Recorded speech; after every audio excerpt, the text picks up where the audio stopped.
e, de fato, gente, os dados são alarmantes.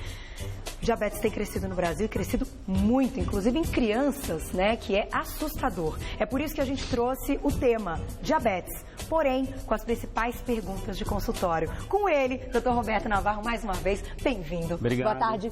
Boa Sempre tarde. um prazer Boa tê-lo aqui. tarde a todos em casa. Lembrando que o Dr. Roberto é clínico geral e nutrólogo, por isso conseguimos abordar muitos temas, doenças e assuntos de outros olhares, não é verdade, como é que a gente vai linkar a alimentação nisso tudo, né, Carol? Que faz toda a diferença, porque diabetes a gente já conversou em algum momento com a doutora Andressa, que é endócrina, então é legal a gente apresentar às vezes um tema que tem o mesmo conteúdo, mas com visões diferentes de profissionais, né, doutor Roberto? Uma coisa complementa a outra, né, Carol? Exatamente, é isso que a gente precisa, de informação. Por isso a gente começa com a primeira pergunta de consultório. Vamos colocar na tela, então, a principal pergunta, que hoje é a primeira delas. Não, eu acho que é essa. Não, essa aqui é que eu queria primeiro. Quais os tipos de diabetes? Então vamos lá, Carol. Essa é uma pergunta frequente, né? E existe uma diferença na abordagem e no tratamento. Tá legal. O diabetes do tipo 1, vamos colocar um videozinho, Carol? Vamos lá. Vamos colocar um primeiro vídeo, que então, eu acho que vai ficar bem mais prático para quem está em casa. Vamos lá, porque a diferença, vamos lá. Aqui, vamos pegar os alimentos que a gente come, que são os carboidratos, que vão virar o açúcar no sangue normalmente. Os carboidratos são vários, né? Legumes, verduras, frutas, cereais, pães, bebidas. Uma vez a glicose entrando no sangue, eu vou pedir para parar a imagem aqui. Para a imagem aqui. A glicose, quando vem do sangue, ele tem que entrar dentro da célula. Certo. Essa glicose é um combustível para o corpo usar como energia. Todas as células do corpo, sem exceção, precisam de glicose, tá? Só que essa glicose, para entrar dentro da célula, ela precisa passar pela membrana. Ela não tem como pular para dentro da célula de maneira mágica. Aí entra a ação da insulina. Roda, vamos lá. Então, a glicose aqui sozinha não consegue penetrar de jeito nenhum. Fica quicando. Para a gente conseguir fazer a glicose entrar dentro da célula, o nosso pâncreas produz um hormônio chamado insulina. O que a insulina faz? Uma vez no sangue, ela vai acoplar em receptores, chamados receptores para insulina mesmo, tá? Tem um nome técnico que eu não preciso falar. A insulina acoplando nesses receptores, ó, vão abrir portinhas que vão permitir a passagem da glicose. E a glicose vai ser usada como fonte de energia dentro da célula. Perfeito. Tá? Agora, o que acontece quando esse mecanismo começa a falhar, Carol? Vamos lá. Para aqui. Parou. Tá? Para aqui. Existe um quadro inicial que vai começar antes de você chegar ao diabetes, Carol. Eu diria que você tem aí uns 3 degraus para chegar ao diabetes. O primeiro é desencadear um quadro chamado resistência à insulina. O que é essa tal resistência à insulina? É uma dificuldade que a insulina vai ter de acoplar nesses receptores para que a glicose entre. Vamos lá, continua rodando o vídeo. A glicose, uma dificuldade, chama-se resistência à insulina. Fica quicando, os receptores estão sendo ocupados pela insulina, mas a portinha não abre. Aí de vez em quando uma portinha abre. Para aqui. Parou. Nesse momento, o que vai acontecer? Se você dosar a sua glicose no sangue, tá normal. Tá? Mas se você dosar a sua insulina no sangue, ela começa a subir. Esse primeiro degrau, chamado resistência à insulina, é reversível. Porque o que te levou a isso? Aí a ciência estuda genética, estuda peso excessivo. O diabetes do tipo 1, já explicando aqui, é não produzir a insulina. Existe uma diferença. Eu não tenho problemas nenhum com os receptores. O diabético do tipo 1 produz anticorpos contra o pâncreas e o pâncreas para de produzir insulina. Aí é diferente, o diabetes do tipo 1 não tem nada a ver com outros fatores que não sejam genéticos. Por exemplo, não tem nada a ver com comer em excesso carboidrato? Não necessariamente. Tanto que o tratamento para o diabético do tipo 1 é usar a insulina, porque ele não produz. Perfeito. Tá? A resistência à insulina é um quadro que ocorre, na maioria das vezes, no paciente adulto, que deve ter uma correlação que a ciência acredita com peso excessivo, aumento da gordura abdominal, tendência também genética que está por trás, sedentarismo e má alimentação. Então, o diabético do tipo 2 é quase que uma consequência de erro de hábitos, ligado a uma tendência talvez genética. Vamos continuar o vídeo aqui só para a gente encerrar essa primeira etapa. Existe uma causa que é a causa mais do tipo 1, que é não produzir insulina, que eu citei agora. Aí não adianta, a glicose vai chegar, não tem insulina para ocupar o receptor. Não vai entrar. Zero, entendeu? Então, aí é o diabético do tipo 1 que se repõe insulina. O diabético do tipo 2, ele primeiro começa com uma resistência à insulina, que a gente viu, que produz insulina normalmente, mas ela não consegue agir no receptor da célula. Então, doutor Roberto, é como se aquela chavinha aqui, né, a fechadura e a chave não consegue abrir a porta. Mas sabe o que eu fiquei pensando, olhando aqui pelas imagens, a gente fica vendo essa glicose quicando, é interessante ver a ilustração por causa disso. Se a pessoa está fazendo, comeu direitinho, a insulina entrou no receptor, porém não abre aquela outra portinha para a glicose entrar. Isso. Por que isso acontece? É como se o organismo, nesse momento, tivesse um pouco maluco, não estivesse entendendo o que está acontecendo? Existem substâncias que a gente vira e mexe e fala aqui nas pautas, Carol, chamadas citocinas pró-inflamatórias. São substâncias produzidas dentro do tecido adiposo do corpo humano. Por isso que o aumento do peso e da adiposidade, se eu começo a engordar e acumulo gordura excessivamente no meu abdômen, essa gordura abdominal, em excesso, produz substâncias chamadas citocinas pró-inflamatórias, que vem nesse receptor e ocupa e fala que você não acopla insulina. Então, é um problema bioquímico que dificulta o receptor da insulina agir. A gordura sabota a insulina. É mais ou menos isso. A gordura que nós acumulamos no abdômen. E se isso não for revertido, da resistência à insulina, a glicose vai subindo, se não for reversível. Uma hora a sua glicose começa a ficar alta no sangue, não a ponto de já estar a níveis de um diabético, aí a gente chama de pré-diabético. A glicose está 105, passou de 100, mas não está acima do 126, que seria já o diabético. Nesse momento, você está pré-diabético, que se tomar providência, a gente vai falar quais, reverte-se e você volta ao estado anterior. Se não, se deixar rolar, você vai ficar diabético, aí não tem mais a cura, tem o controle. Perfeito. Vamos colocar a perguntinha na tela, que agora eu entendi como é que é o negócio. Um beijo para Lau Lima. Beijo para você. Diabetes, então, passa de pai para filho. A pergunta seria, genética está envolvida, hereditariedade está envolvida? Sem dúvida, sem dúvida. A genética está por trás de várias doenças, né? Se meu pai tem, minha mãe tem, meu irmão tem, parentes de primeiro grau aumentam muito a possibilidade de você ter. Só que eu falo que o gene, Carol, não é uma condenação. O gene, a gente herda, mas existem os fatores ambientais que fazem o gene se manifestar. Então, quais são os fatores externos que podem tornar uma pessoa que o pai é diabético também ficar? Se for do tipo 1, que é autoimune, desde a infância acompanhar níveis de glicose e se iniciar na infância, procurar um endocrinologista. Na infância, pode, geralmente pode, na vida adulta também, mas é mais comum às vezes na infância. Mas já tem o tratamento adequado. O do tipo 2, que está ligado a sedentarismo, aumento de peso, má alimentação, tem que ser controlado desde a infância. Você pode modificar a historinha aí. Faz parte das nossas escolhas, né? Sem dúvida. Dá para dizer, doutor Roberto, até para completar essa informação, o quanto a genética está envolvida e o quanto fatores externos estão envolvidos, para a gente ter uma ideia se é mais a nossa parte ou se a gente pode colocar um pouquinho a culpa na genética? Eu acho que a do tipo 2, que é a diabetes ligado à obesidade praticamente, eu acho que é muito mais fator que nós decidimos, é a escolha, é estilo de vida inadequado. Genética pode existir, mas a do tipo 1 tem uma carga até muito maior. Às vezes o paciente não tem culpa. Ele começa a produzir anticorpos contra o pâncreas dele e para de produzir insulina. Né? O do tipo 2 não. A medicina chegou a usar um termo chamado diabesidade. O diabetes ligado à obesidade.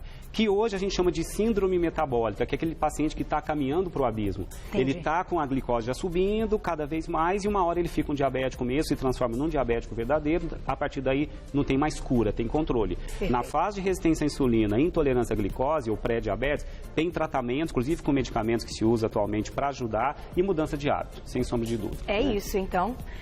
Vamos fazer nossa parte direitinho, por isso que aqui não faltam informações. Vamos para a segunda perguntinha, então? Vamos lá. Segunda pergunta de consultório. Vamos ver o que o doutor Roberto tem escutado muito.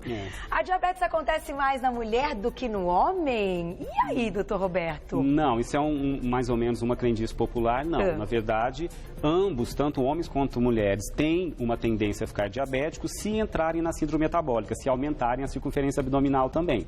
O acúmulo de gordura na barriga da mulher mulher, que é aquela mulher que a gente chama que tem obesidade formato de maçã, que ela acumula mais gordura aqui no tronco, o homem também, ambos ficam vulneráveis. A mulher tem que monitorar a sua cintura, não pode passar como referência a altura do umbigo, medida de pé com a barriga relaxada. Se passar de 88 centímetros a circunferência da barriga da mulher, é uma tendência maior a ficar com diabetes. E o homem não pode passar de 102 centímetros, Olha, importante. Agora, a mulher que teve o diabetes na gestação, a mulher que teve o diabetes gestacional fica mais vulnerável a ficar diabética pós-gestação. Jura? Tem uma tendência maior. Olha, porque o diabetes gestacional é algo pode ser desencadeado só na gestação e depois desaparecer, mas a mulher fica com uma vulnerabilidade maior. Ela tem um risco relativo maior de se tornar diabética se não cuidar do peso, dos hábitos. Então, vamos ficar atento. Quem já teve, eu não sabia dessa informação. Eu achei que voltasse a estaca zero. Tive ali na gravidez, passou a gravidez, voltei a estaca zero. Não, ela fica mais vulnerável. Próxima perguntinha de consultório na tela, que está chegando a parte da alimentação. Vamos ver. O que o doutor Roberto escuta? Diabetes tem cura, doutor Roberto? Isso que eu acho que eu já acabei te respondendo antes. Não, só tem cura ou reversão na fase inicial da resistência à insulina e do pré-diabetes, onde a glicose em jejum ainda está abaixo de 126. A gente classifica um paciente como diabético verdadeiro quando, fazendo as 12 horas de jejum, tudo bonitinho, ele vai dosar sua glicose em jejum e está acima de 100, maior ou igual a 126 no sangue. Se eu estou com 105 e o normal é até 99, eu não estou com diabetes, mas eu estou pré-diabético, mas tem como reverter com hábitos, perda de peso, atividade física. Aliás, a atividade física é fundamental para a reversão desse pré-diabetes, e para o diabético também. Mas cura só nessa fase. Quando já está diabético, não tem cura, tem controle. Muito bom. Próxima perguntinha na tela, vamos lá. Consultório bombando, hein? Todo paciente diabético precisa tomar insulina? Essa é uma pergunta importantíssima. Porque, pensando esse contexto, a gente tem um vídeo de ilustra, né? O vídeo de ilustra é de qual pergunta, doutor Roberto? Esse vídeo é mais para ir falando mais que a gente já falou. Vai mostrar a ação da insulina. Então vamos colocar ele agora para você responder essa pergunta. Se todo paciente diabético precisa tomar insulina. E já eu vou dizer para vocês por que isso faz uma confusão na minha cabeça. Vamos lá. Enquanto vai rolando o vídeo, aqui, o pâncreas é o órgão responsável pela produção da insulina, Se eu sou diabético do tipo 1, o que é o diabético do tipo 1? É aquele que não produz a insulina. Então, não adianta, a glicose que veio do carboidrato que você comeu não vai entrar dentro das células porque ele simplesmente não existe a insulina. Então, o diabético do tipo 1, a gente chama de insulino dependente. Ele vai depender da insulina para o resto da vida. O diabético do tipo 2, que é esse desencadeado na vida adulta, nem todo paciente diabético do tipo 2 vai esgotar a sua reserva de insulina. Então, alguns, quando geralmente bem acompanhados, quando descobrem que são diabéticos e se cuidam desde o início, alimentação, atividade física frequente, ele pode não chegar a depender da insulina. Só que alguns caminham. O problema não é anticorpos contra o pâncreas, não. É um esgotamento das reservas de insulina do pâncreas do paciente diabético do tipo 2, que é mal controlado. O diabético do tipo 2, que não se preocupa com a alimentação, que é inativo, que vai dosar sua glicose, está sempre alta, que não se preocupa em controlar, o pâncreas esgota suas reservas de insulina para tentar metabolizar essa glicose que está alta no sangue. E pode chegar a ter a necessidade de usar a insulina numa fase mais avançada do diabetes do tipo 2. Então você acabou de responder, porque eu fiquei pensando o seguinte, se ele está numa dificuldade, a pessoa está ali se alimentando, está produzindo a insulina, que a gente mostrou num outro vídeo, mas essa insulina não está conseguindo abrir a porta com o receptor para entrar a glicose. Se o organismo recebe mais insulina, eu fico pensando, vai ficar mais insulina circulante. E olha ainda que...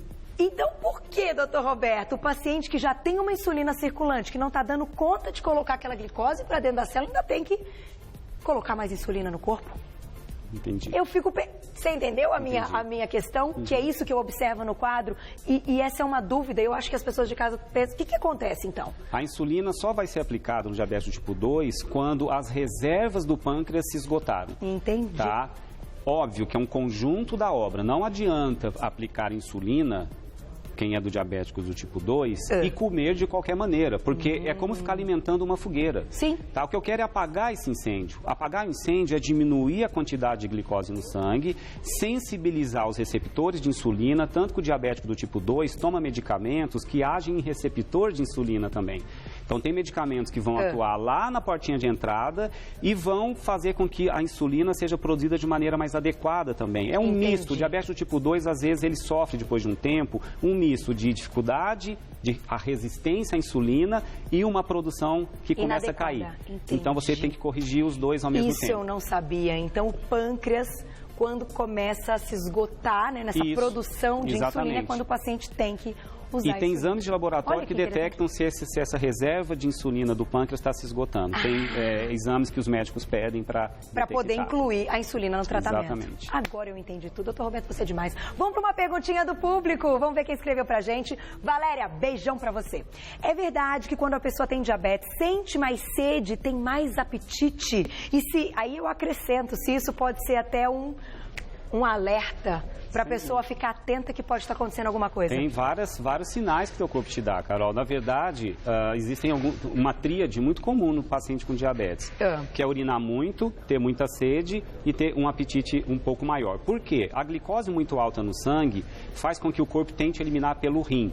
Quando a glicose é eliminada pela urina, ela vai água junto. Então, o paciente desidrata com a glicose alta. Então, tem mais sede. A glicose que não está entrando dentro da célula, o corpo interpreta como falta de energia. Então, estimula centros do cérebro que aumentam a fome para você comer mais. Né? Então, você vai ter mais sede por desidratação e uma fome exagerada, sem sombra de dúvida. Então... É verdade. É verdade, procede. Muito interessante. Procede. Vamos para a próxima pergunta. Essa é uma pergunta lá no consultório importantíssima.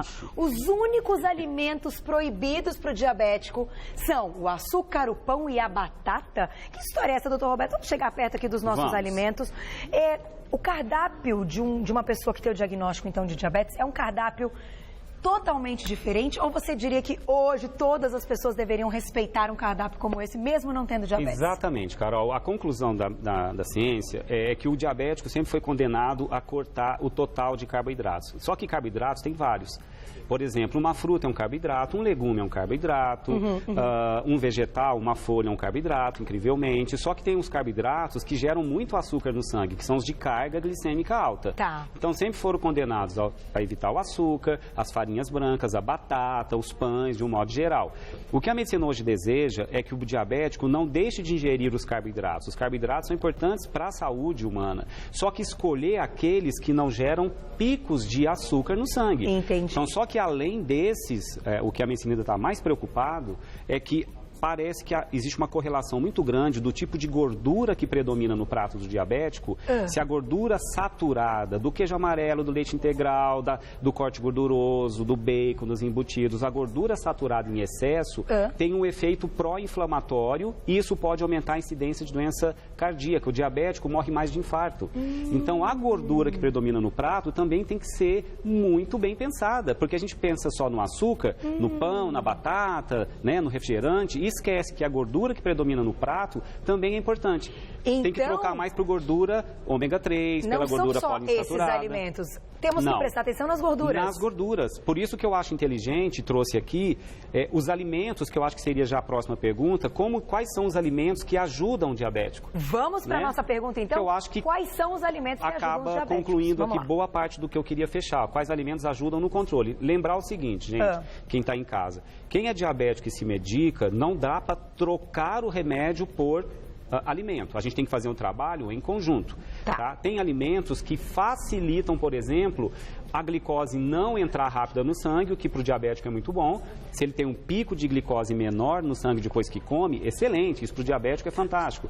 Então, vamos falar dos alimentos que contêm fibras, que são os alimentos que ajudam a diminuir a rapidez de absorção da glicose. A gente tem que ter uma gordura que predomina no prato, mais vegetal em relação à gordura animal. A gente tem que caprichar mais em peixes, vamos falar deles aqui. E existem alguns alimentos interessantes que ajudam a ação da insulina. Como assim? A insulina acoplar em receptor com mais facilidade. Sério? Então agora vamos falar Isso existe? Existe. Então a gente tem que facilitar para o diabético a carga de glicose controlada. Então ele continua seguindo a orientação de não passar de 50%, 55% total de carboidrato da dieta. Do dia. Só que vai escolher carboidratos mais saudáveis, que nós vamos falar deles aqui. A gente tem que facilitar a absorção da glicose ser menor e a gente tem que facilitar a ação da insulina e uma dieta mais rica em antioxidantes. O diabético, quando está com a glicose lá no alto, a glicose em excesso oxida as nossas células. A glicose, quando está alta, faz um processo chamado glicação. Ele vai e enferruja várias células do corpo, do cérebro, do sistema vascular, do coração. Então, a dieta do diabético tem que ser mais rica em antioxidantes. Assim como também de quem não tem diabetes, podemos dizer isso? No final, o que eu vou falar aqui, Carol, vale de bom senso para todo mundo. Mas eu sou louca para saber essa dica para ajudar a insulina. Então, primeira coisa, quais alimentos contêm fibras que a gente pode colocar no prato diabético para a absorção da glicose lá no intestino ficar menor. Se a glicose entra mais devagar, não tem aqueles picos altos. Perfeito. Então, onde tem fibra, Carol? Em vegetais tradicionais, folhas têm fibras, então coloca mais alface, a fibra está na casca dos legumes, abobrinha, berinjela. Os cereais que a gente fala, os alimentos que são debaixo da terra, então a mandioca, a batata, né? Tem que tomar cuidado e não exagerar, tá? Pouquinho, tudo bem, desde que numa quantidade baixa. Porque eles têm um índice glicêmico um pouco mais alto. E uma carga glicêmica, carrega muito amido, o amido vira muita glicose. Aqui já tem brócolis, berinjela, pepino, abobrinha, folhas, couve, alface. Tem que ter fibra vindo desses alimentos. A fibra também está aqui em várias... eu trouxe aqui várias sementes, tá? Então tem aqui, e hoje primeiro, a fibra da aveia. Né? A aveia não é semente, mas é uma excelente fonte de fibra. Então, colocar um pouco mais de aveia no prato do diabético. Eu coloquei aqui a linhaça, tanto a íntegra como a moída. Além de ser fonte de fibra, a gordura que tem que predominar no prato do diabético tem que ser a gordura mais de origem vegetal e a de origem animal, trocar um pouco da gordura do leite integral, do queijo amarelo, da carne gordurosa, pela gordura do peixe. Então, além das sementes aqui, como chia, linhaça, serem fontes de fibra, também são de ômega 3, que é uma gordura saudável. Por isso que tem que aumentar, então... Coloquei aqui o salmão, porque o salmão é uma gordura bacana, tem efeito anti-inflamatório. Alguns estudos mostram que ajuda também a proteger os vasos sanguíneos do diabético e da população geral. A fibra aqui do maracujá, que já foi comentado aí no intervalo. A farinha do maracujá, estudos com a fibra do maracujá ajudam a diminuir a absorção da glicose no intestino. Antioxidantes, os mais importantes, vitamina E, vitamina C e selênio, tem que ser mais caprichado no prato do diabético. Então, selênio, castanhas oleaginosas, né, amêndoas, não exagero por causa do valor calórico, né? Entender que tem que ter limites adequados. Esse limite quem define é o nutricionista ou o médico, ou o conjunto. Isso aqui eu trouxe a fibra da banana verde. E a biomassa. É a biomassa. Só que eu trouxe num potinho aqui. Só porque ela já estava congeladinha. Que belezinha. Exatamente, porque ela já está congeladinha. A fibra da banana verde, a biomassa, é uma fonte de fibra fantástica, com pouquíssimo valor calórico, a carga glicêmica é quase zero, e ajuda a controlar a absorção da glicose no intestino. Dá bastante... Além de diminuir o valor calórico da refeição, você só usa a biomassa em preparações que substituem o creme de leite, né, que substitui às vezes... Que Maluzinha vai fazer daqui a pouco. Pouquinho, e isso é bom para o diabético, para todos nós, mas para o diabético. Encerrando aqui com a canela, Carol, porque a canela que eu trouxe aqui também, estudos mostrando, estudos realmente publicados, a canela, ela facilita depois de absorvida a ação da insulina. Aquele receptor que está lá custando a abrir para a insulina acoplar, parece que a canela facilita... Você está brincando. A sensibilizar os receptores de insulina para que ela acople com mais eficiência e as portinhas abram para a glicose entrar. Então, tipo assim, fez uma refeição, aquele prato de massa, aquele dia, matou à vontade, depois vai lá... Canelinha. Uma colher de canela. É mais ou menos isso? Canelinha. Que legal, a gente pode usar até uma colher de chá ao dia de canela, sem problema nenhum. Adorei isso. Fácil, né? Barato. Fácil. Porque, queira ou não, a alimentação é um divisor de águas na vida do diabético, de todos nós, mas eu estou focando aqui o diabético. Sim. O diabético ele não tem que ser condenado a não comer, ele precisa aprender a comer.